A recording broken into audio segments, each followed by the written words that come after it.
వాళ్ళకు వైద్యం చేస్తున్నారు. మీ ప్రభుత్వ పాఠశాలలు ప్రభుత్వ వైద్యాలయాలలో ఎటువంటి పరిస్థితుందో ఒక్కసారి బయటకు వచ్చి గమనించండి. దయచేసి మేము వేడుకుంటున్నాం. ఇన్ఫ్యాక్ట్ ఎందుకంటే వాళ్ళు పోయి వీళ్ళు వచ్చినాక మళ్ళీ మీరు గట్లనే చేస్తే మళ్ళీ మీ మీద ఉద్యమాలు చేసి ఇంకా తదుపరి ఇంకా చేసుకుంటా పోయినా కొద్ది ఇంకెన్ని రోజులు చేయాలి తెలంగాణ ప్రజల ఉద్యమాలు అనేది ఇకనైనా గమనించండి. వరుస సంఘటనలు ఒకటి కాదు రెండు కాదు జరుగుతూనే ఉన్నాయి. ఇక నగ్న పూజల కలకలం. పెద్దపల్లి జిల్లా మంతనిపట్నంలోని బాలికల వసతి గృహంలో దారుణం వెలుగు చూస్తుంది.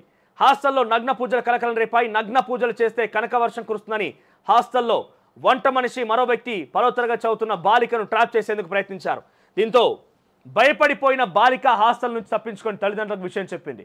అక్కడ ఆ బాలికను తీసుకొచ్చి వంట మనిషి ఆమె రూమ్కు పిలిపించుకొని నువ్వు పేదరికంలో ఉన్నావు, మీ తల్లిదండ్రులు పేదరికం నుంచి బయటపడాలి, కనకవర్షం కురుస్తుందట. మరి కనకవర్షం ఏందో ఆ కథ ఏందో అర్థమైతలేదు.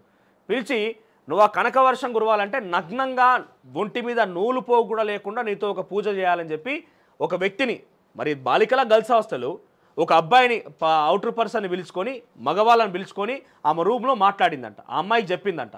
ఆ అమ్మాయి అప్పటి నుంచి భయపడిపోయింది. ఇక రేపో మాపో పూజ చేస్తామని చెప్పి ఆ వంట మనిషి చెప్పగానే ఈ ఘటన తెలిసి భయపడిపోయిన ఆ బాలిక తప్పించుకొని పోయి మంతిని వాళ్ళ బంధువుల దగ్గరికి పోయి బంధువుల దగ్గర ఉండి తన తల్లిదండ్రులకు సమాచారం అందిస్తే ఈ మొత్తం విషయం బయటపడ్డది.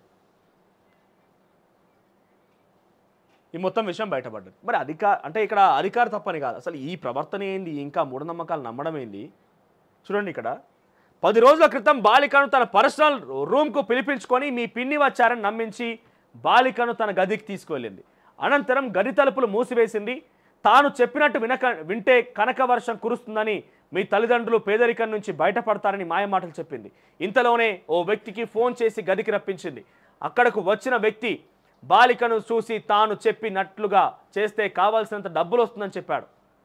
ఆయన చెప్పినట్టు చేస్తే డబ్బులు ఇస్తా అని చెప్పి డబ్బులు వస్తాయని చెప్పి చెప్పిండంట.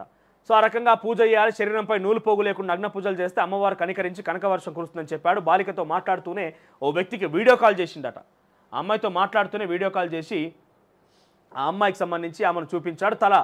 తల నుంచి పాదాల వరకు బాలికను వీడియో కాల్లో చూపించాడు. ఆ తర్వాత కాల్ కట్ చేసి బాలికను ట్రాప్ చేసే ప్రయత్నం కూడా చేశాడు.